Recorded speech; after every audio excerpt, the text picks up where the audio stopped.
கர்த்தருடைய பரிசுத்த நாமத்திற்கு மகிமை உண்டாவதாக. ஆண்டவராகிய இயேசுவின் நல்ல நாமத்தில் இந்த காலவேளையிலே உங்களோடு கூட ஆண்டுடைய வார்த்தையை கொடுப்பது எனக்கு மிகுந்த சந்தோஷம், ஆசீர்வாதமாக கருதுகிறேன். இந்த காலவேளையிலே ஆண்டுடைய வார்த்தைக்கு நேரே போகலாம். எபிரேயர் பவுல் எபிரேயருக்கு எழுதின நிருபம் 2ஆம் அதிகாரம், அதிலே 12வது வசனத்தையும் 13வது வசனத்தையும் உங்களுக்கு வாசிக்கிறேன். எபிரேயர் 2ஆம் அதிகாரம் 12, 13 வசனங்களை வாசிக்கிறேன். உம்முடைய நாமத்தை என் சகோதரருக்கு அறிவித்து சபை நடுவில் உம்மை துதித்து பாடுவேன் என்றும், நான் அவ்விடத்தில் நம்பிக்கையாயிருப்பேன் என்றும், இதோ நானும் தேவன் எனக்கு கொடுத்த பிள்ளைகளும் என்று சொல்லியிருக்கிறார். அருமையான தேவனுடைய பிள்ளைகளே, நானும் என் பிள்ளைகளும், தேவன் எனக்கு கொடுத்த பிள்ளைகள். எப்போதுமே நம்முடைய குடும்பம் தேவன் நமக்கு கொடுத்த குடும்பம். பிள்ளைகள் தேவன் கொடுத்த பிள்ளைகள். கணவன், மனைவி, பிள்ளைகள், இது மூன்றும் சேர்ந்தது ஒரு குடும்பம். இந்த குடும்பத்தை நமக்கு தந்தது யார்? ஒருவேளை நாம பிடிச்சு ஒரு கல்யாணம் முடிச்சிருக்கலாம்.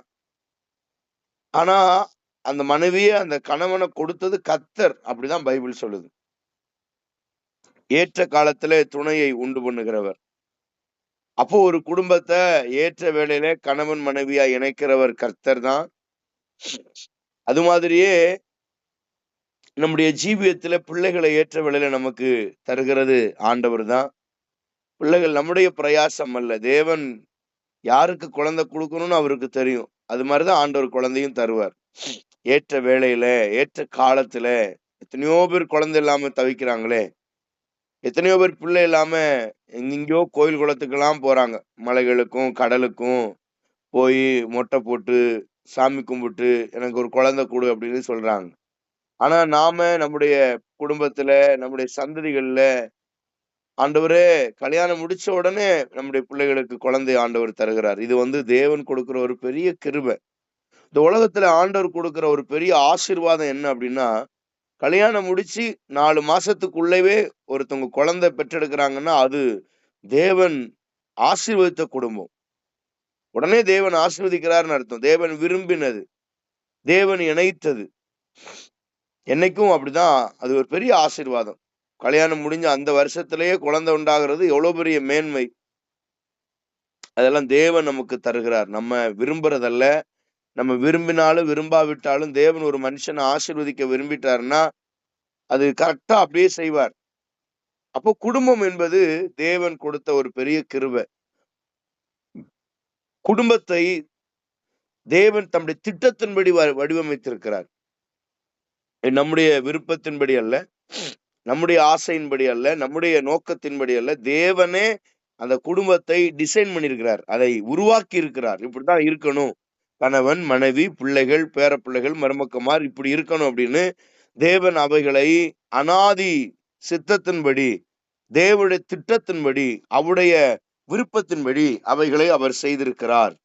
இது மனுஷனுடைய புத்திக்கு எட்டாதது, நம்ம மனுஷனுடைய என் நினைவுகளுக்கு எட்டாதது. இன்னைக்கு குடும்பத்தை தானாக ஏற்படுத்துகிறார்கள்.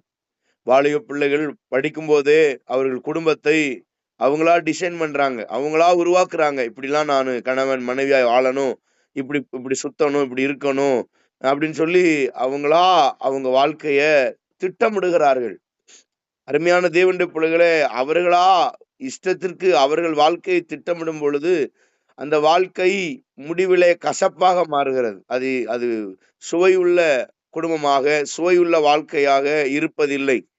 அது கசப்பு நிறைந்த வாழ்க்கையாக மாறுகிறது. ஏன்னா அவங்க டிசைன் பண்றாங்க, அவங்க விரும்புறாங்க.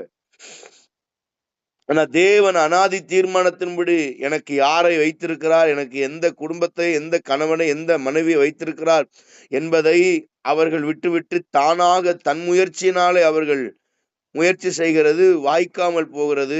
ஒருவேளை வாய்த்து கைகூடி வந்தாலும் அவர்கள் அவர்கள் பாதியில் பிரிகிறதும் அல்லது நிம்மதி இல்லாத வாழ்க்கை, சாகும் வரை நிம்மதி இல்லாமல் வாழுகிறதுமா இருக்கிறது. ஒரு நிம்மதி கிடையாது. அப்ப குடும்பம் என்பது தேவனால் உருவாக்கப்பட வேண்டும். பாருங்க, ஆதாம் ஏவாளை தேவன் ஆணும் பெண்ணுமாக படைத்து அவர்களை ஒன்றாக்கினார். இந்த கல்யாணம் முடிச்சது முதல்ல நம்ம நம்ம ஊர்ல கல்யாணம் அப்படின்னா பொண்ணை அழைச்சிட்டு வருவாங்க, மாப்பிள்ளைட்ட பொண்ணை பிடிச்சு கொடுப்பாங்க. உலகத்துல இந்த உலகம் உண்டானது, இந்த திருமண வாழ்க்கை, குடும்ப வாழ்க்கை முதல்ல கைப்பிடிச்சு மாப்பிள்ளை கையில கொடுத்தது இயேசு கிறிஸ்து தான் கொடுத்தார்.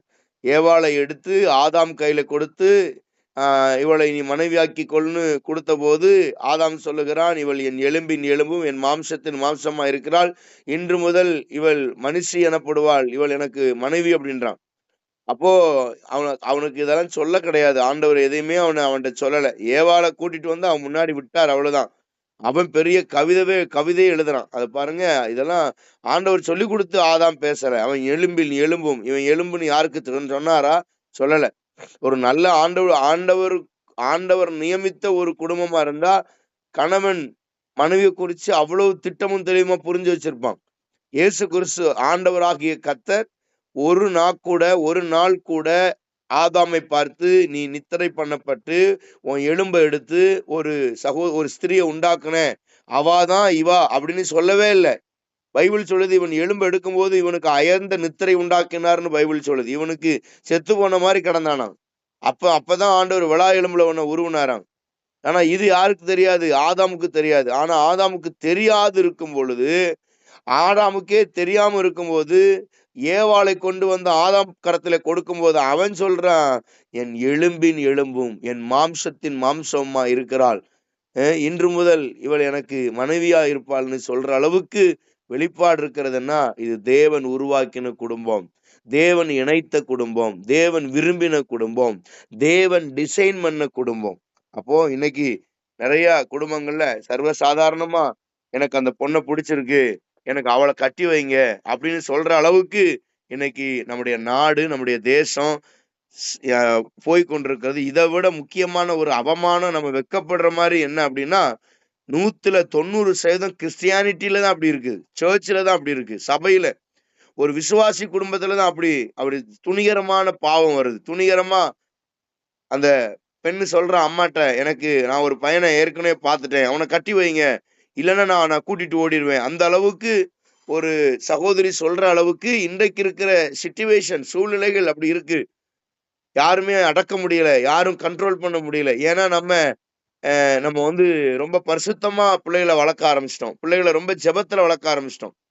அப்ப அப்ப என்ன சொல்ல வரேன் அப்படின்னா, நம்முடைய வளர்ப்பு சரியில்லாததுனால நம்முடைய பிள்ளைகள் பாவ பழக்கத்துல போறாங்க. அவங்க தன்னிஷ்டத்துக்கு தன் வாழ்க்கையை அமைத்துக் கொள்றாங்க, அவர்களா தங்களுடைய வாழ்க்கையை உருவாக்குறாங்க. சில சொல்றாங்க, எங்க வாழ்க்கையை நாங்களா செதுக்குறோம். இல்ல, கர்த்தர் செதுக்கணும். நமக்கு நம்முடைய வாழ்க்கைய ஆண்டவரே உருவாக்கணும், ஆண்டவரே திட்டமிடணும், ஆண்டவரே வடிவமைக்கணும், ஆண்டவர் அவருடைய சித்தத்தின்படியே செய்யணும். இன்னாருக்கு இன்னார் என்று கர்த்தர் குறிச்சு வச்சிருக்க அந்த அந்த குறிப்புல இருக்கிற மாதிரி நம்ம இணையும் போதுதான் நமக்கு ஆசீர்வாதம். அப்படியே பிள்ளைகள், இன்றைக்கு எல்லா பிள்ளைகளுமே இந்த சினிமா பார்த்து எல்லா பிள்ளைகள் கெட்டு போறாங்க. எல்லாமே அந்த சினிமால இருக்கிற மாதிரி நம்முடைய லைஃபை மாத்திக்கலாம், நம்மளும் வாழ்க்கையை அமைச்சுக்கலாம், நம்மளும் இஷ்டத்துக்கு போலாம். இப்போ தமிழ்நாட்டுல அதிகமா பரவிட்டு இருக்குது லிவிங் டுகெதர் அப்படின்னா, பிடிச்ச வரைக்கும் வாழலாம், 1 வருஷம் அக்ரிமெண்ட், 1 வருஷம் வாழலாம், பிடிச்சா வாழவும், இல்லைன்னா நம்ம இஷ்டத்துக்கு நீ வேற ஆளை பாரு, நான் வேற ஆளை பாரு, போயிடலாம். லிவிங் டுகெதர் நிறைய குடும்பங்கள்ல. அன்னைக்கு டிவில ஒரு அம்மா பேட்டி கொடுக்குது, என் மகன் என்கிட்ட தைரியமா சொன்னான், அவன் தைரியத்தை நான் பாராட்டுறேன், நான் ஒரு பிள்ளையோட லிவிங் டுகெதர்ல இருக்கேன், 5 வருஷமா அந்த பிள்ளையோட இருக்கிறேன், கணவன் மனைவியா நாங்க வாழ்றோம், பிடிச்சா கல்யாணம் பண்ணிக்கிடுவோம், இல்லைன்னா இல்லை அப்படின்னு நீயா நானால ஒரு பொம்பளை ஆள் சொல்லுது. அப்ப அந்த நீயா நானால அவரே வெக்கப்பட்டார். கோபிநாத் சொல்றாரு, ச்சே என்னம்மா இப்படி இருக்கீங்க அப்படின்னு அவரே சொல்றாரு. அப்ப 5 வருஷம் பிள்ளை கல்யாணம் முடிச்சிருக்குன்னா 18 வயசு, அவன் 18 வயசு முடிஞ்ச உடனே, காலேஜ் முடிஞ்ச உடனே, அவனை ஸ்கூல் முடிஞ்ச உடனே காலேஜ் போனாங்கன்னா, காலேஜ் போன வருஷமா இப்படி ஆரம்பிச்சுட்டானா. அவங்க அம்மா பெருமையா சொல்லுது. ஏன்னா அவங்களே அவங்க வாழ்க்கையை வடிவமைக்கிறாங்க.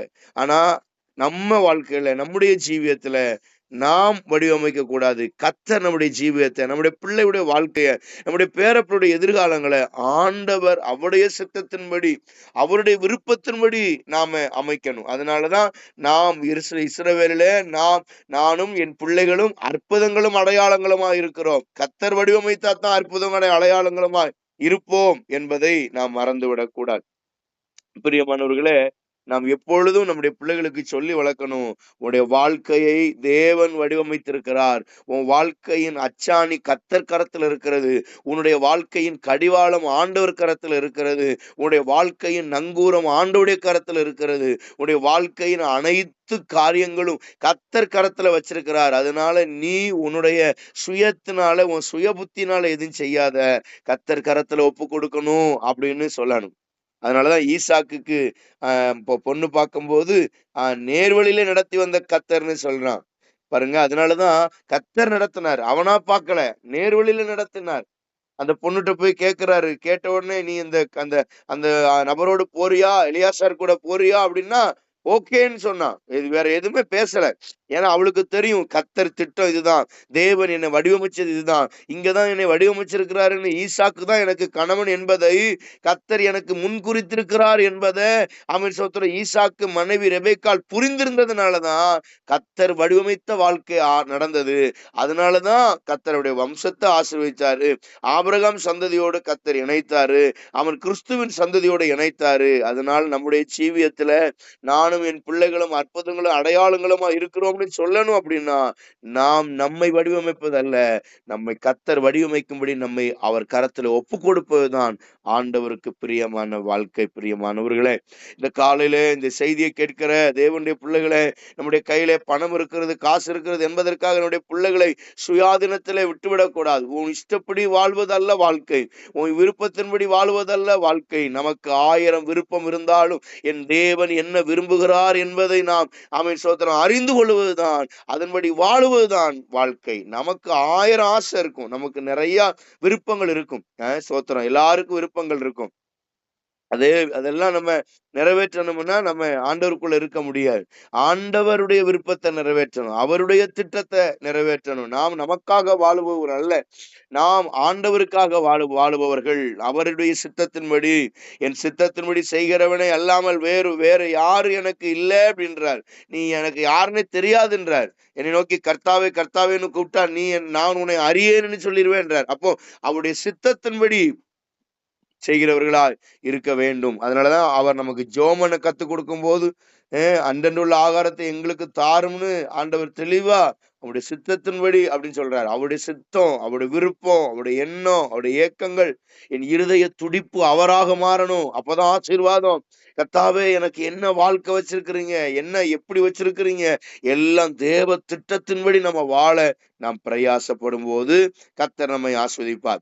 இப்படி தேவன் வடிவமைத்த குடும்பமாக நாம் வாழ வேண்டுமானால், தேவன் சித்தத்தின்படி நாம் நம்முடைய குடும்பத்தை வடிவமைத்துக் கொள்ள வேண்டுமானால், தேவன் எப்படி நம்மளை உருவாக்கி இருக்கிறார், ஆண்டவர் எதற்காக நம்மளை படைத்திருக்கிறார், என்ன நோக்கம் என்பதை நாம் அறிந்து கொள்ள வேண்டுமானால் ஒரு 5 காரியங்களை நம்முடைய ஜீவியத்திலே நாம் செய்ய வேண்டும். எப்படி இருக்க வேண்டும், நாம் எப்படி இருந்தால் தேவன் வடிவமைத்த குடும்பமாக நம்முடைய பிள்ளைகளை மாற்ற முடியும் என்பதை உங்களுக்கு நான் சொல்லி உங்களுக்காக நான் ஜெபிக்க விரும்புகிறேன். நீதிமொழிகள் 22ஆம் அதிகாரத்தை நாம் திருப்புவோம். நீதிமொழிகள் 22ஆம் அதிகாரம், அதுல 4வது வசனத்தை உங்களுக்கு நான் வாசிக்கிறேன். நீதிமொழிகள் 22:4. தாழ்மைக்கும் கர்த்தருக்கு பயப்படும் பயத்துக்கும் வரும் பலன் ஐஸ்வர்யமும் மகிமையும் ஜீவனுமாம். கர்த்தருக்கு பயப்படுதல், தேவனுக்கு பயப்படுகிற ஒரு குடும்பம், அந்த குடும்பம் ஆசீர்வாதமா இருக்கும். தேவனுக்கு பயப்படணும். அருமையான தேவனுடைய பிள்ளைகளே, உங்கள் ஜீவியத்துல தேவனுக்கு பயப்படுகிற வாழ்க்கை இருக்கிறதா? நீங்கள் கர்த்தருக்கு பயப்படுகிறீர்களா? எல்லா விதத்திலையும் கர்த்தருக்கு பயந்து வாழுகிறீர்களா? சின்ன விஷயத்திலையும் பெரிய விஷயத்திலையும் 10 ரூபாயிலையும் 10,000 ரூபாயிலையும் கர்த்தரை பிரியப்படுத்தி வாழ்றீங்களா? அவருக்கு பயந்து வாழ்றீங்களா? மனுஷனுக்கு பயப்படாதீங்க. மனுஷனுக்கு பயப்படுவது கண்ணியை வருவிக்கும்னு பைபிள் சொல்லுகிறது. மனுஷனை நம்பி ஓடுறீங்களா? இல்ல, மனுஷனை நம்பாதீங்க. அதனாலதான் நாசியில சுவாசம் உள்ள மனுஷனை நம்பாதே அப்படின்னு ஆண்டவர் தெளிவா அவர் சொல்லியிருக்கிறார். ஸ்தோத்திரம். ஆமென். ஸ்தோத்திரம். மனுஷனை நம்பாதீங்க, அவனை விசுவாசிக்காதீங்க, அவன் எனக்கு தருவான் நம்பாதீங்க. கர்த்தருக்கு பயந்து வாழுகிற அந்த வாழ்க்கை, கர்த்தருக்கு பயப்படுகிற ஒரு வாழ்க்கையை ஆண்டவர் உங்களுக்கு தருவாராக. பிரியமானவர்களே, நீங்கள் ஆமென் ஸ்தோத்திரம். யோபு குறித்து, யோபு 1 அதிகாரம் 1 வசனத்துல, யோபு உத்தமனும் சன்மார்க்கனும் தேவனுக்கு பயந்தவனுமா இருக்கிறான். ஆமென் ஸ்தோத்திரம். அவனைப் போல அந்த பூமியில ஒருவனும் இல்லைன்னு சொல்ற அளவுக்கு அன்றைக்கு யோபு கர்த்தருக்கு பயந்தான். அதனாலதான் பாருங்க, அவன் கர்த்தருக்கு பயந்ததுனால தினந்தோறும் தம் பிள்ளைகளுக்காக பலி செலுத்தினானாம். டெய்லி ஒருவேளை பிள்ளைக பாவம் செய்யல, பாவம் அவங்க பிள்ளைக பாவம் செஞ்சதை இவன் பார்க்கவும் இல்ல. ஆனாலும் யோபு என்ன செய்யறானா, ஒருவேளை எனக்கு தெரியாம என் பிள்ளைகள் தேவனுக்கு விரோதமாக பாவம் செஞ்சிருக்குமோ, ஒருவேளை எனக்கு தெரியாம என் பிள்ளைகள் ஏதோ ஒரு தவறு செய்திருக்குமோ என்று அவன் பயந்தவனாய் கர்த்தருக்கு பயந்து வாழ அவருக்கு பலி செலுத்துகிறவனாய் இருந்தான். ஒரு தகப்பன், ஒரு தாய், ஒரு குடும்பத்தை வழிநடத்துகிற ஒரு தகப்பனும் தாயும் செய்ய வேண்டிய காரியம், கர்த்தருக்கு பிள்ளைகளுக்காக ஸ்தோத்திர பலிகளை இடுகிறவர்களாய், கர்த்தருடைய சமூகத்திலே பிள்ளைகளுக்காக மன்றாடுகிறவர்களாய், தேவ சமூகத்திலே கர்த்தருக்கு என் பிள்ளைகள் பயந்த வாழ்க்கை வாழணும்னு கர்த்தர் சமூகத்திலே ஸ்தோத்திர பலிகளையும் கீத வாத்தியங்களை வாசித்து கர்த்தரை மகிமைப்படுத்த அவருக்கு பயப்படுகிற அனுபவத்தை கர்த்தர் இந்த காலவெளியில தருவாராக. யோபுவை போல நம்முடைய ஜீவியத்துல கர்த்தருக்கு பயப்படுகிற பயம் வருவதாக. பிரியமானவர்களே, ஆதியாகமத்துல நீங்க வாசித்து பாருங்களேன். 39 ஆதியாகமம் 39 அதுல 9 வசனத்துல, ஆதியாகமத்துல 39:9, இந்த வீட்டில என்னிலும் பெரியவன் இல்லை, நீ அவருடைய மனைவியா இருக்கிறபடியால் உன்னை தவிர வேறொன்றையும் அவர் எனக்கு விலக்கி வைக்கவில்லை. இப்படி இருக்க நான் இத்தனை பெரிய பொல்லாங்குக்கு உடன்பட்டு தேவனுக்கு விரோதமாய் பாவம் செய்வது எப்படி என்று அவன் யோசேப்பு சொன்னதை நம்ம வேதத்துல பார்க்கிறோம். போத்திபாருடைய மனைவி அவன் சோத்திர யோசேப்பை கைப்பிடித்து இழுக்கும் பொழுது, அவன் சட்டை பிடித்து இழுக்கும் பொழுது, அவன் நினைச்சிருந்தா பாவம் செஞ்சிருக்கலாம், அவன் நினைச்சிருந்தா குறுக்கோளில முன்னேறி இருக்கலாம். ஒருவேளை போத்திபாருடைய மனைவி சொல்படி கேட்டிருந்தா அவன் உடனே ராஜாவுக்கு அடுத்த ஸ்தானத்துல வந்திருக்கலாம், அவள்கிட்ட சொல்லி எப்படியாவது உயர்ந்திருக்கலாம். ஆனா யோசேப்பு குறுக்கோளில முன்னேற விரும்பல, அவனா தன் வாழ்க்கையை செதுக்க விரும்பல, அவனா தன் வாழ்க்கையை சரி பண்ண விரும்பல. ஆண்டவரே நீர் எனக்கு வச்சிருக்கிற அந்த வாழ்க்கை தான்ப்பா எனக்கு சிற்பாசாரி நான் அல்ல, எனக்கு சிற்பாசாரி நீர் ஆண்டவரே. என்னை செதுக்கி என்னை வடிவமைத்து என்னை நல்ல சிற்பமாக மாற்றி என்னை உயர்த்துவது உம்முடைய கரத்தில் இருக்கிறது, நீர் என்னை உயர்த்தும் ஆண்டவரே என்று தன்னை ஆண்டுடைய கரத்தில் ஒப்பு கொடுத்தான். அதனாலதான் சொன்னான், இத்தனை பெரிய பொல்லாங்கு நான் கர்த்தருக்கு விரோதமாய் செய்வது எப்படி? இல்லை, கர்த்தருக்கு விரோதமாக ஒருபோதும் பாவம் செய்ய மாட்டேன். நான் கர்த்தருக்கு பயப்படுகிற பயத்தோடு இருக்கிறேன். கர்த்தர் தான் எனக்கு எல்லாம். இந்த இடத்துல யாரும் இல்லாம இருக்கலாம், நீயும் நானும் மட்டும் இந்த இடத்துல இருக்கலாம். ஆனா உன் பார்வைக்கு ஒன்றும் தெரியாமல் இருக்கலாம், என் பார்வைக்கு கர்த்தர் இந்த நடுவுல இருக்கிறார். அவருக்கு நான் பயப்படுகிறேன். அவர் கண்கள் என் மேல் பார்த்து கொண்டிருக்கிறது, அவர் செவிகள் என்னை கேட்டுக் கொண்டிருக்கிறது, அவருடைய கண்கள் 24 மணி நேரமும் எனக்கு முன்பதாக என்னை கவனித்துக் கொண்டிருக்கிறது, என்னை செதுக்கிக் கொண்டிருக்கிறது என்பதை யோசேப்பு அந்த இடத்துல உணர்ந்தவனாய் சொல்றான். இத்தனை பெரிய பொல்லாங்கு, இத்தனை பெரிய தேவனுக்கு விரோதமான பாவம் செய்வது எப்படி என்று அவளை விட்டு ஓடினான் என்று வேதம் சொல்லுகிறது. உங்க ஜீவியத்துல நீங்க செய்ய வேண்டியது, ஆமென் ஸ்தோத்திரம், கர்த்தருக்கு விரோதமாக ஒருபோதும் பாவம் செய்ய நீங்கள் முயற்சி செய்யாதிருங்க.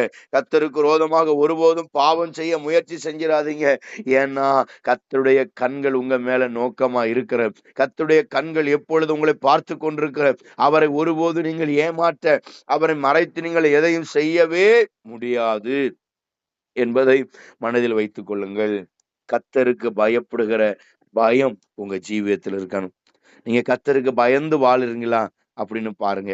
ஒரு குடும்பத்துல கர்த்தருக்கு பயப்படுகிற பயம் இருந்துச்சுன்னா அந்த குடும்பத்தை யாராலும் ஒன்றும் செய்ய முடியாது. ஆம் பிரியமானவர்களே, கர்த்தருக்கு பயப்படுவனுக்கு ஆயுசு, தீர்க்காயுசு இருக்குமா. நீதிமொழிகள் 10:27 சொல்லுது, கர்த்தருக்கு பயந்திருந்தா ஆயுசு காலங்கள் அதிகமாக்குவேன்னு ஆண்டவர் வாக்கு தரார். பிள்ளைகளுக்காக அடைக்கலத்தை வச்சிருக்கிறாராம். கர்த்தருக்கு பயப்படுகிற பிள்ளைகளுக்கு அடைக்கலம் உண்டு. நீதிமொழி 29:25 தொழுது, கர்த்தருக்கு பயப்படுகிறவனுக்கு திட நம்பிக்கை உண்டு. திட நம்பிக்கை உண்டு.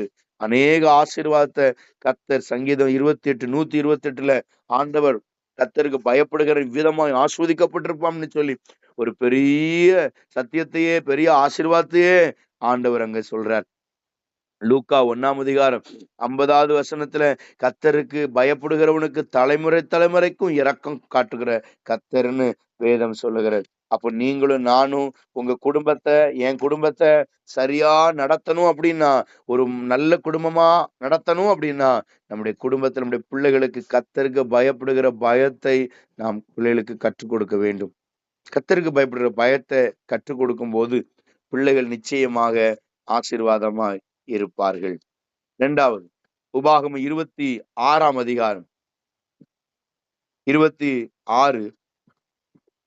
19வது வசனத்தை உங்களுக்கு நான் வாசிக்கிறேன். உபாகமம் 26:19.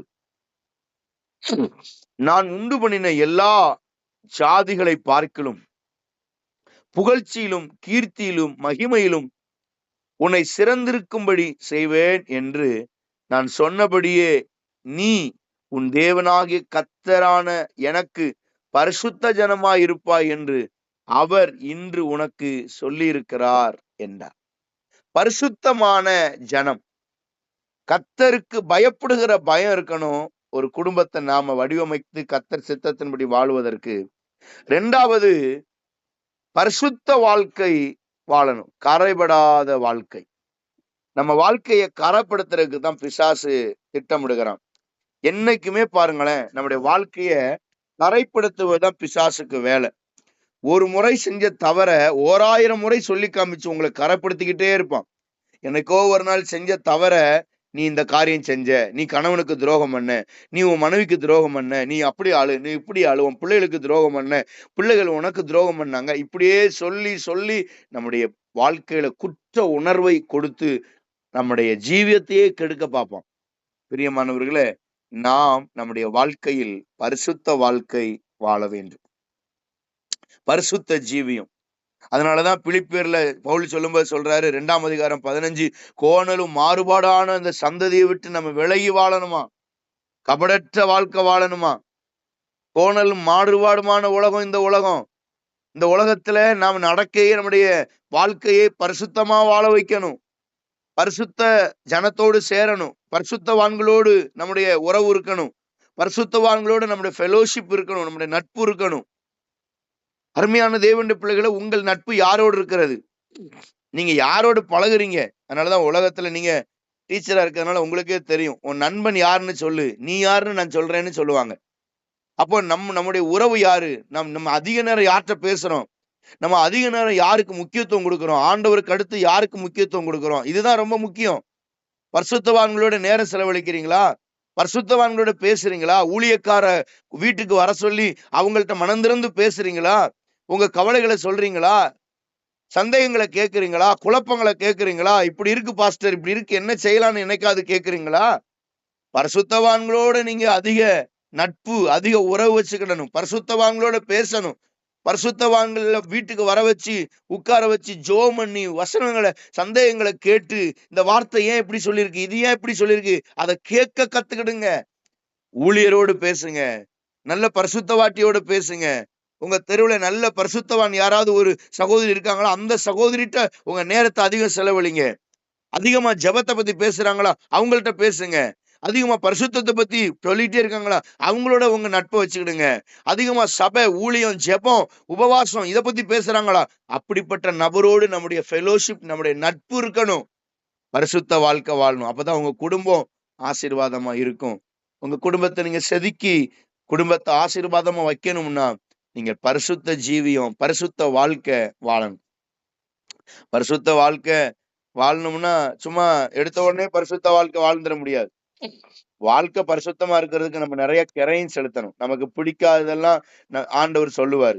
நமக்கு பிடிச்சதெல்லாம் வேண்டாம் பாரு, நமக்கு பிடிக்காததெல்லாம் செய்யும் பாரு. அதுக்கெல்லாம் ஆயத்தமா இருக்கணும். அப்பதான் பரிசுத்த வாழ்க்கை வாழவே முடியும். பிரியமானவர்களே, நீங்க ரொம்ப எச்சரிக்கையோடு நீங்க இருங்க. கர்த்தர் நிச்சயமா உங்களை ஆசீர்வதிப்பார். பரிசுத்த ஜீவியம் ஜீவிக்க கர்த்தர் உங்களுக்கு கிருபை தருவாராக. பிரியமானவர்களே, ஆமென், ஸ்தோத்திரம். தானியேல் அவன் பரிசுத்த வாழ்க்கை வாழ்ந்தான். பரிசுத்தமா தன்னை காத்துக்கிட்டான். பரிசுத்தமா அஹ், தன்னுடைய இருதயத்தை காத்துக்கிட்டான். எல்லா விதத்திலையும் தானியேல் பாருங்க. தானியேல் 6ஆம் அதிகாரத்துல நீங்க வீட்டுல போய் நீங்க வாஸ்து பாத்தீங்கன்னா, தானியேல் 6ஆம் அதிகாரத்துல சொல்லப்பட்டிருக்கிறது. தானியேல் 6:4 நான் உங்களுக்கு வாசிக்கிறேன் பாருங்க. 6 ஆஹ் 6ஆம் அதிகாரம் 4வது வசனம். ஆஹ் ஸ்தோத்திரம். அப்பொழுது பிரதானிகளும் சேனாதிபதிகளும் ராஜ்யத்தின் விசாரிப்புல தானியேலுக்கு குற்றப்படுத்தும்படிக்கு முகாந்தரத்தை தேடினார்கள். ஆனாலும் ஒரு முகாந்தரத்தையும் குற்றத்தையும் கண்டுபிடிக்க அவர்களால் கூடாதிருந்தது. எப்படி பாருங்க. என்னைக்காவது இப்படி நம்மளை பார்த்து யாராவது சொல்ல முடியுமா? இந்த மனுஷனை விசாரிச்சேன், இந்த மனுஷனை நோட் பண்ணி பார்த்தேன், இந்த மனுஷனை ஃபாலோ பண்ணேன், ஆனா இவன் ஒரு ஒரு குற்றத்தை கூட இவன்கிட்ட கண்டுபிடிக்க முடியலப்பா. நீங்கெல்லாம் என்கிட்ட 1/2 மணி நேரம் பேசுனீங்கன்னா என் குற்றமெல்லாம் என்னுடைய மைனஸ் எல்லாம் உங்களுக்கு தெரிய வரும். சோத்திரம். உங்கள்கிட்ட நான் 10 நிமிஷம் அல்லது 5 நிமிஷம் பேசணும்னா உங்க சரித்திரத்தையே நான் சொல்லிடுவேன். உங்க பிரச்சனைகளை கரெக்டா சொல்லிடுவேன். அதான். ஆமென், சோத்திரம். ஆனா தானியேல் கூட சுத்தி சுத்தி பார்த்தாங்களாம். எவ்வளவோ செக் பண்ணி பார்த்தாங்களாம். தானியேல்ட்ட ஒரு குற்றத்தையும் காணவில்லை. ஒரு குற்றத்தையும், ஒரு பாவத்தையும் ஜனங்களால் கண்டுபிடிக்க முடியவில்லை. பிரியமானவர்களே, அவன் அவ்வளவு பரிசுத்தமாய் வாழ்ந்தானாம். 60 வருடம் வேலை செய்தானா அரண்மனையில. 60 வருடம் வேலை செஞ்சும் ஒரு தவறும் ஒரு பாவமும் அவன் மேல யாரும் சொல்ல முடியாத அளவுக்கு அவன் தன்னை பரிசுத்தவானாய் நிரூபித்தான். தன்னை பரிசுத்தவானாய் காட்டிக்கொண்டான். தன்னை பரிசுத்தவானாய் தேவ சமூகத்துல தன்னை நிப்பாட்டி உலக மனுஷனுக்கு முன்னாலையும் பரிசுத்தமாய் இருந்தான். ஜனங்களுக்கு முன்னாலையும் பரிசுத்தமாய் இருந்தான். அப்பொழுது ராஜா தன்னில் மிகவும் சந்தோஷப்பட்டு தானியேலை கெபிலிருந்து தூக்கிவிட்டு சொன்னான். அப்படியே தானியேல் கெபிலிருந்து தூக்கிவிடப்பட்டான். அவன் தன் தேவன் பேரில் விசுவாசமாய் இருந்தபடியால் அவனில் ஒரு சேதமும் காணப்படவில்லை. ஒரு சேதமும் அவனுக்கு வரலையா? காரணம், அவன் பரிசுத்தவானாய் இருந்தான். ஒரு நீதிகேடு அவன்கிட்ட இல்ல, ஒரு தவறு அவன்கிட்ட இல்ல. அவ்வளவு பரிசுத்தமாய் தன்னை காத்து கொண்டான். 22வது வசனத்தை நீங்க பாத்தீங்கன்னா, சிங்கம் என்னை சேதப்படுத்தாதபடிக்கு தேவன் தம்முடைய தூதனை அனுப்பி அவைகள் வாயை கட்டி போட்டால் அதோ அதோ என்றால் அவருக்கு முன்பாக நான் குற்றமற்றவனாய் காணப்பட்டேன். குற்றமற்றவனாய். யாருக்கு முன்னால? ராஜாவுக்கு முன்னால கிடையாது. யாருக்கு முன்னால? அங்க உள்ள பிரதானிகளுக்கு முன்னால கிடையாது. என் தேவனுக்கு முன்பாக நான் குற்றமற்றவனாய் இருந்தேன். இன்னைக்கு நாம கணவனுக்கு முன்னால, பிள்ளைகளுக்கு முன்னால நம்மள நீதிமான் மாதிரி காட்டி வேஷம் போடலாம். ஆனா கர்த்தருக்கு முன்னால நீங்க பரிசுத்தவானா இருக்கீங்களா? தேவனுக்கு முன்னால நீங்க நீதிமானா இருக்கீங்களா? கர்த்தர் பார்வையில நீங்க ரைச்சியஸ் மேனா இருக்கீங்களா? நீதிமானா இருக்கீங்களா? தயவு செய்து இந்த காலவெளியில உங்களை நீங்க ஏமாத்தாதீங்க. உங்களை நீங்க நீங்க மறைச்சி நான் ரொம்ப பரிசுத்தவான்னு உங்களை நீங்க 4 பேருக்கு முன்னால ஏமாத்தி பிரயோஜனம் இல்ல. நீங்க கர்த்தருக்கு முன்னால நீங்க பரிசுத்தவானா. நிறைய பேர் சொல்றதை பார்த்திருக்கீங்களா? 1000 குற்றம் அவங்க மேல இருக்கும். ஆனா அவங்க அவங்க பேச்சு, தேவனுக்கு தெரியும் சார் என்னை பத்தி, தேவனுக்கு தெரியும் டீச்சர் என்னை பத்தி, சிஸ்டர் எனக்கு என்னை பத்தி தேவனுக்கு தெரியும்னு சொல்லி சொல்லி உங்களை நீங்க ஏமாத்தாதீங்க. கர்த்தர் கண்களுக்கு மறைவானது ஒன்றுமில்லை. நீங்க ஆண்டவருக்கு ஒப்பு கொடுங்க. ஆண்டவருடைய சமூகத்துல உங்களை தாழ்த்துங்க. நிச்சயமா கர்த்தர் உங்களை ஆசீர்வதிப்பார். அவருக்கு முன்னே பரிசுத்த ஜீவியம் ஜீவிக்க ஆண்டவர் உதவி செய்வாராக. 3வது நீதிமொழிகள் 28ஆம் அதிகாரம். நீதிமொழிகள் 28, அதுல 20ஆம் வசனத்தை உங்களுக்கு நான் வாசிக்கிறேன். நீதிமொழி 28:20. உண்மை உள்ள மனுஷன் பரிபூர்ண ஆசீர்வாதங்களை பெறுவான். ஐஸ்வர்யவான் ஆகுவதற்கு தீவிரிக்கிறவனோ ஆக்கினைக்கு தப்பான். உண்மை உள்ளவன் பரிபூர்ண ஆசீர்வாதங்களை பெறுவான். நீங்க உண்மையா இருக்கணும். அப்போ ஒரு குடும்பத்துல ஒளிவு மறைவு இல்லாத வாழ்க்கை வாழணும். ஒளிவு மறைவு. கணவன் மனைவிக்கு, மனைவி கணவனுக்கு திறந்த புஸ்தகமா, எல்லாமே திறந்த புஸ்தகமா இருக்கணும். கர்த்தருடைய நாமம் மகிமைப்படட்டும். சில குடும்பங்கள்ல கணவன் மொபைல்ல உள்ள பாஸ்வேர்டு மனைவிக்கு தெரியாது, மனைவிக்கு உள்ள பாஸ்வேர்டு கணவனுக்கு தெரியாது. என் பொருளை நீ தொடாத, உன் பொருளை நான் தொட மாட்டேன். இப்படி நிறைய வச்சிருக்கிறாங்க. நிறைய ரூல்ஸ் அண்ட் ரெகுலேஷன் இருக்கிறது. இதெல்லாம் உண்மை இல்லாத தன்மை. கணவனுக்கு மறைச்சு நம்ம ஒண்ணு செய்ய வேண்டாம். மனைவியை மறைச்சு ஒண்ணு செய்ய வேண்டாம். ஒருவேளை இதுவரை இருந்திருந்தா இனி அப்படிப்பட்ட காரியம் இருக்கக்கூடாது. பிரியமானவர்களே, உங்களுக்கும் கணவனுக்கும் மனைவிக்கும் எந்த ஒரு ஒரு ஒரு ஐயப்பாடு, ஒரு குறைவு, ஒரு மறைத்து வாழுகிற வாழ்க்கை ஒரு நாளும் இருக்க வேண்டாம். அது பெரிய ஆபத்துல கொண்டு போய் நம்மளை கொண்டு போய் விட்டுரும். உண்மை உள்ள மனுஷன் பரிபூர்ண ஆசீர்வாதங்களை பெறுவான். வேலையில உண்மை, குடும்பத்துல உண்மை, படிப்புல உண்மை, தேவனுக்கு முன்பதாக உண்மை, கொஞ்சத்துல உண்மையா இருந்தா அநேகத்துல அதிகாரியா மாத்துவேன்னு சொல்றாரு. அப்ப உண்மையுள்ள தேவ பிள்ளைகளா இருக்க நான் தேவனிடத்துல ஆமென் ஸ்தோத்திரம், உண்மைக்கு கர்த்தரிடத்துல கேட்டு கேட்டு உண்மையை தாங்கப்பா, நான் உண்மையா இருக்க உதவி செய்யுங்க, நான் பரிசுத்தமா வாழணும், நான் உண்மையா இருக்கணும், தேவனுக்கு பயந்து வாழணும், அப்படிப்பட்ட கிருபை எனக்கு தாங்கன்னு நம்ம கேட்கும்போது கர்த்தர் நமக்கு தர வல்லவராயிருக்கிறார். ஸ்தோத்திரம். நீங்க உண்மை இல்லாது இருக்கும்போது தேவன் உங்களை அவன் அவன் வெறுக்கிறது இல்ல, அந்த உண்மைக்காக உங்களை ஆண்டவர் தண்டிக்கிறார். உண்மையை ஆண்டவர் உங்களுக்குள்ள கொண்டு வருகிறார். அருமையான தேவனுடைய பிள்ளைகளே, நீங்கள் உண்மையா இருக்கிறீர்களா என்பதை நீங்கள் தீர்மானம் பண்ணி கொள்ளுங்கள். வேதத்திலே ஒரு வசனத்தை உங்களுக்கு வாசிக்கிற 2 தீமோத்தேயு 2ஆம் அதிகாரம் 13வது வசனத்துல உங்களுக்கு வாசிக்கிறேன் பாருங்க. நான் உண்மையில்லாதிருந்தவர்களாயிருந்தாலும், தான் உண்மை இல்லாதவர்களாயிருந்தாலும் அவர் உண்மை உள்ளவராயிருக்கிறார். அவர் தம்மை மறுதலிக்க மாட்டார். பாருங்க, நம்ம உண்மை இல்லாத இருந்தோம், அவர் உண்மை உள்ளவரா இருக்கிறாராம். நாம உண்மையில குறைஞ்சாலும் அவர் உண்மையில குறைய மாட்டார்.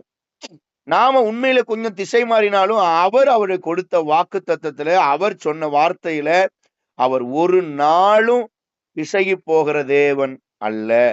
ஒரு நாளும் மாறி போக மாட்டார். அப்போ நீங்க தேவனுக்கு உண்மையா இருக்க கற்றுக்கிடுங்க. நீங்க தேவனுக்கு உண்மையா இருந்தாலே கணவனுக்கு மனைவிக்கு உண்மையா இருப்பீங்க, பிள்ளைகளுக்கு உண்மையா இருப்பீங்க, சபைக்கு உண்மையா இருப்பீங்க, தேசத்துக்கு உண்மையா இருப்பீங்க.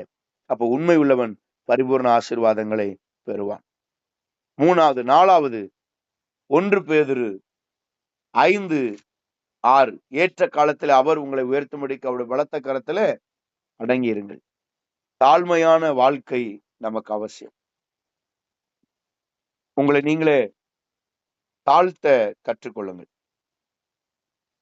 வேதத்துல நமக்கு அப்படிதான் சொல்லப்பட்டிருக்கிறது. 1 பேதுரு 5:5 வாசிக்கும் போது தேவன் எதிர்த்து நிற்கிறார், தாழ்மை உள்ளவனுக்கோ கிருபை அளிக்கிறார். தாழ்மை இருந்துட்டுன்னா கர்த்தர் நிச்சயம் உங்களுக்கு கிருபை அளிப்பார். உங்க குடும்பம் ஆசீர்வாதமா இருக்கிறதுக்கு உங்களுக்கு தேவை தாழ்மையான வாழ்க்கை, தாழ்வு மனப்பான்மை கிடையாது. நிறைய பேருக்கு உள்ள பிரச்சனை என்னன்னா, தாழ்மைக்கும் தாழ்வு மனப்பான்மைக்கும் வித்தியாசம் தெரியல. அதனாலதான் அவங்களுக்கு வாழ்க்கையில ஆசீர்வாதம் இல்லை. தாழ்மை வேறு, தாழ்வு மனப்பான்மை வேறு. என்னால எதுவும் செய்ய முடியாது, நான் ஒரு வேஸ்ட் நினைக்கிறது தாழ்வு மனப்பான்மை. ஆனா நான் ஒன்னும் செய்ய முடியாது, ஆனா என்னை பலப்படுத்துகிற கிறிஸ்துவனால எல்லாவற்றையும் செய்ய எனக்கு பலன் உண்டுன்றது தாழ்மை. நான் ஒண்ணும் இல்ல, கர்த்தர். தாழ்மையை கர்த்தர் விரும்புகிறார். பெருமை வேண்டாம். பெருமை உள்ளவனுக்கு கர்த்தர் எதிர்த்து நிற்கிறார். தாழ்மை உள்ளவனுக்கு தான் கிருபை அளிக்கிறார். நீதிமொழிகள்ல 29ஆம் அதிகாரத்தை நீங்க வாசித்து பார்த்தீங்கன்னா, அதுல 23வது வசனம் சொல்லுகிறது, மனுஷனுடைய அகந்தை அவனை தாழ்த்தும், மனத்தாழ்மை உள்ளவனோ கனமடைவான். மனத்தாழ்மை உங்களுக்கு வந்துட்டுனா உங்களை உயர்த்துவார். மனுஷனுடைய அகந்தை அவனை தாழ்த்தும். அகந்தையா இருக்கக்கூடாது. இன்னொரு வசனம் சொல்லுது, அழிவுக்கு முன்னானது அகந்தை, விழுதலுக்கு முன்னானது மனமேட்டுமை. நீதிமொழிகளை வாசிக்கிறோம். அப்ப நம்ம டெம்பரா நம்ம தலைய நிமித்துக்கிட்டு, நெஞ்ச நிமித்துக்கிட்டு ரொம்ப பெரிய ஆள் மாதிரி நம்ம இருக்கிறோம் அப்படின்னா நம்ம சீக்கிரமா அழிய போறோம்னு அர்த்தம். அழிவுக்கு முன்னானது அகந்தை. சாக போறான்னு அவன் மனமேட்டிமையா இருப்பானா, நான் பெரிய ஆளு, என்னை யார் என்னை எழுத்து பேச யார் இருக்கா, நான் யாரு தெரியுமா, இந்த உலகத்துல என்னை விட பெரிய ஆள் இருக்கானா, எனக்கு தெரியாது என்ன இருக்கு, எனக்கு என்ன தெரியலன்னு என்ன மாதிரி ஒருத்தர் இல்ல. உங்க வேலை செய்கிற இடத்துல கூட உங்க கூட வேலை செய்கிற சக ஊழியனுக்கு முன்னாடி நீங்க உங்களை பெருமையா நிப்பாட்டுறீங்களா, என்னைக்குமே டேஞ்சர், என்னைக்குமே ஆபத்து. பெருமை ஒரு நாள் நம்மளை கீழே தள்ளி விட்டுரும். அகந்தை நம்மளை அழிச்சிரும். மனமேட்டிமை நம்மளை ஒண்ணு இல்லாம ஆக்கிரும். அப்போ தாழ்மை நமக்கு அவசியம். அருமையான தேவனுடைய பிள்ளைகளே, சங்கீதம் 78, 71 நீங்க வாசிக்கும் போது அங்கே கர்த்தருக்கு பயப்படுகிறவனை கர்த்தர் என்னைக்கும் உயர்த்துவார். 1 சாமுவேல் 2ஆம் அதிகாரம் 8வது வசனத்துல சொல்லப்பட்டிருக்கிறது, சிறியவனை புழுதியிலிருந்து உயர்த்தி பிரபுக்களோடும் ராஜாக்களோடு அமர பண்ணுகிறார். சிறியவனை உயர்த்துகிற கர்த்தர் எளிமையானவனை. கடைசியாக 5வது சொல்லி உங்களுக்காக ஜெபிக்கிறேன். 5வது காரியம், விசுவாசத்துல நீங்க சரியா இருக்கணும்.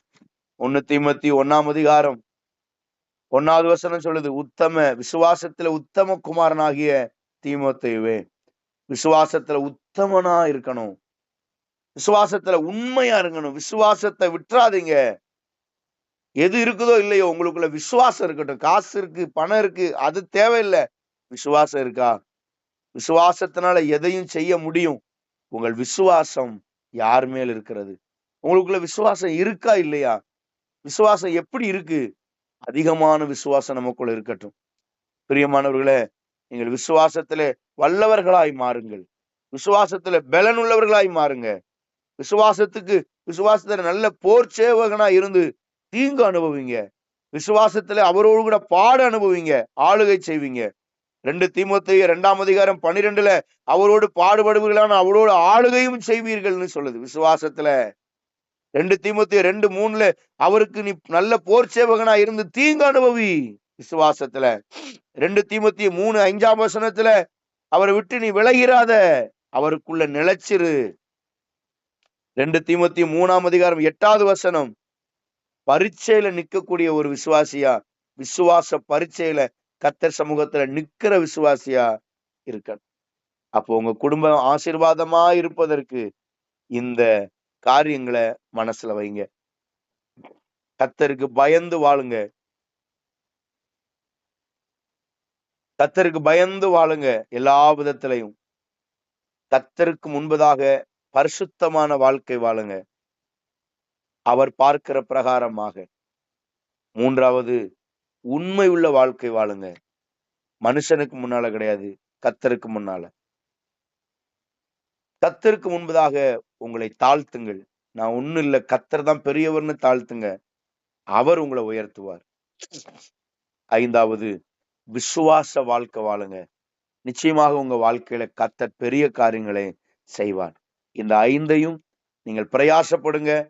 உடனே இந்த 5ஐயும் நீங்க செஞ்சிட முடியாது. இந்த 5ம் உங்கள் உள்ளத்திலே உருவாவதற்கு நீங்கள் பிரயாசப்படுங்க. நிச்சயமாக கர்த்தர் உங்களை ஆசீர்வதிப்பார். உங்களுக்காய் ஜெபிக்கிறேன். பரலோக தேவனே, நல்ல வேலைக்காக ஜெபிக்கிறோம் ஆண்டவரே. இந்த வார்த்தையை கேட்ட ஒவ்வொரு தேவ பிள்ளைகளையும் ஆண்டவர் ஆசீர்வதிப்பீராக. பரிசுத்த வாழ்க்கை வாழ, கர்த்தருக்கு பயந்து வாழ, தாழ்மையாய் வாழ ஆண்டவரே, ஐயா ஸ்தோத்திரம் ஆண்டவரே, விசுவாசத்துல வாழ அப்பா, நாங்கள் உமக்கு முன்பதாக ஆண்டவரே தாழ்மை உள்ளவர்களை தாழ்மையோடு வாழ எங்களுக்கு கிருபை தருவீரா. கரத்தில் ஒப்பு கொடுத்து ஜெபிக்கிறோம். இயேசுவின் நாமத்தில் ஜெபிக்கிறோம் நல்ல பிதாவே.